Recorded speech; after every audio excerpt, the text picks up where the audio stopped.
విడుదలొందేదమిప్పుడే జీవిత మోసముల నుండి, మరుగైన పాపములన్నిటిన్ హృదయము నుండి తొలగించేదం.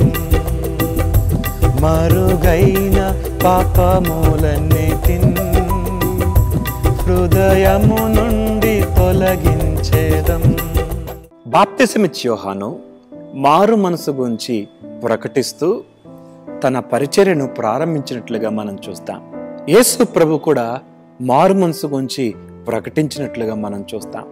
యేసు ప్రభు శిష్యులు కూడా మారు మనసు గురించే ప్రకటించారు. అపోస్తలుడైన పౌలు కూడా మారు మనసు గురించి బోధించాడు. మారు మనసు పొందితేనే దేవుని రాజ్యంలో మనం ప్రవేశించగలం. ఎందుకు మార్పు చెందాలి అంటే, మానవుని హృదయం పాపపు నిలయంగా ఉంది. మానవుని తలంపులు పాడైపోయినాయి, మానవ ఊహలు పాడైపోయినాయి. వారు ఏ కులమైనా, ఏ మతమైనా, ఏ ప్రాంతమైనా, ఏ వర్గమైనా, ఏ లింగ భేదం లేకుండా ప్రతి ఒక్కరూ పాపులే. బైబిల్ గ్రంథం చెప్తుంది, పాపం వలన వచ్చు జీవితము మరణం. ఆ మరణం తప్పించుకోవటానికి దేవుడు కులాన్ని మారండి అని చెప్పట్లేదు, మతాన్ని మారండి అని చెప్పట్లేదు.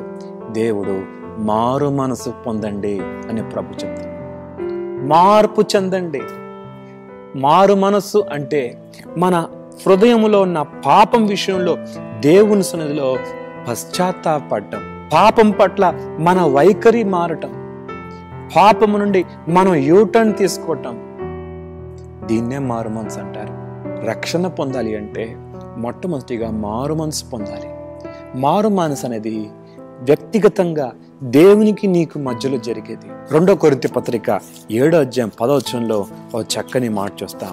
దైవ చిత్తానుసారమైన దుఃఖము రక్షణార్థమైన మారు మనసు కలిగజేస్తుంది. లోక సంబంధమైన దుఃఖం ఉంటుంది, అది దైవ చిత్తానుసారమైన దుఃఖం కాదు. వెలుగు దగ్గరే రాకపోతే మనం బాగానే ఉన్నాం అనుకుంటాం. నేను దొంగతనం చేశానా, వ్యభిచారం చేశానా, నరహత్య చేశానా, నేను బాగున్నాను కదా అనుకుంటాం.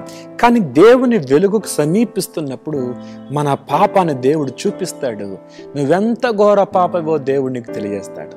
పాపం గురించి ఒప్పింపబడితేనే నువ్వు మార్పును పొందగలవు. ప్రార్థన.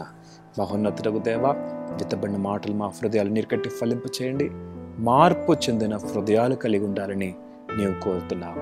మారు మనసుకు తగిన ఫలము ఫలించాలని కోరుతున్నావు. యేసు నామములో అడుగుతున్నాం తండ్రి, ఆమేన్.